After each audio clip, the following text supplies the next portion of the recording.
Private school के girls hostel के किसी कमरे में कक्षा 10वीं की 2 छात्राएं। रूममेट, ऊपर का एक और बटन खोलना, फोटो जबरदस्त आएगी और एकदम कूल भी लगेगी तू, और रील पर बहुत सारे लाइक्स कमेंट्स भी आएंगे, रातों रात फेमस हो जाएगी तू। रिचा, ना बाबा ना, अगर घर पर पता चल गया तो, और मुझे भी शर्म आएगी ऐसे फोटो में, प्लीज ऐसे ही ले लेना फोटो।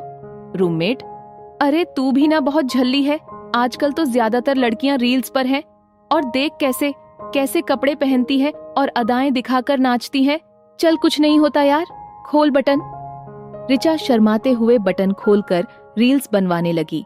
रील बनी और वायरल भी हुई। सैकड़ों लाइक्स और कमेंट्स आए। अब वो बैठकर कमेंट्स पढ़ रही है।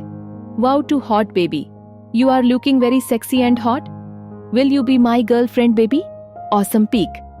कमेंट्स पढ़कर आज रिचा 7वें आसमान पर है। उसे लग रहा है कि दुनिया की सबसे सुंदर लड़की वही है और शायद उसी के लिए परी शब्द बना है। इधर कस्बे में रिचा के घर एक जागरूक युवा आकर उसके माँ पापा को रिचा की रील और उस पर आए कमेंट्स दिखा रहा था। तीनों में कुछ बातें हुई और अगली सुबह तीनों रिचा के हॉस्टल में उसके साथ बैठे थे।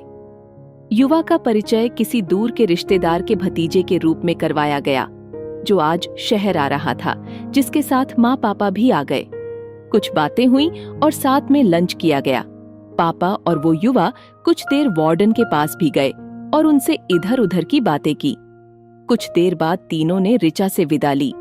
शायद किसी ने नोटिस नहीं किया था, लेकिन जब युवा हॉस्टल के कमरे में दाखिल हुआ था, तब उसके पास एक मोटी किताब जैसा कुछ था, जो वो शायद कमरे में ही भूल आया था।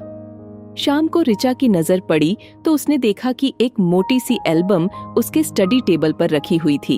उत्सुकता से रिचा ने उसे खोलकर देखना शुरू किया। एल्बम में हजारों ऐसी पेपर कटिंग्स लगी हुई थी, जिनमें भोली भाली लड़कियों को शिकार बनाए जाने की खबरें थीं।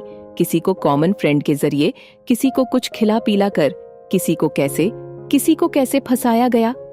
इसकी पूरी जानकारी मई तारीख के करीने से सजाई गई थी। अरे ये क्या, इस कटिंग में तो लिखा है कि अपनी ही सहेली के उत्तेजक फोटो लेकर उसको बरगलाने वाली लड़की किसी संगठन की एजेंट निकली। अरे बाप रे, यन मैं क्या कर रही थी, अच्छा हुआ समय रहते बच गई।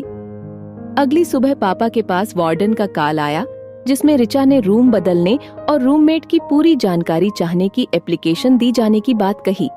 पापा ने तुरंत ही उस युवा को कॉल लगाया और अपने समूह के साथ शाम को खाने पर आने का निमंत्रण दिया। एक बच्ची समय से पहले व्यस्क होने से बच गई। वो युवा शायद हमारे आसपास ही हो, आपसे कुछ कहना भी चाहता हो। उसकी बात सुने, उसे दुत्कारे नहीं।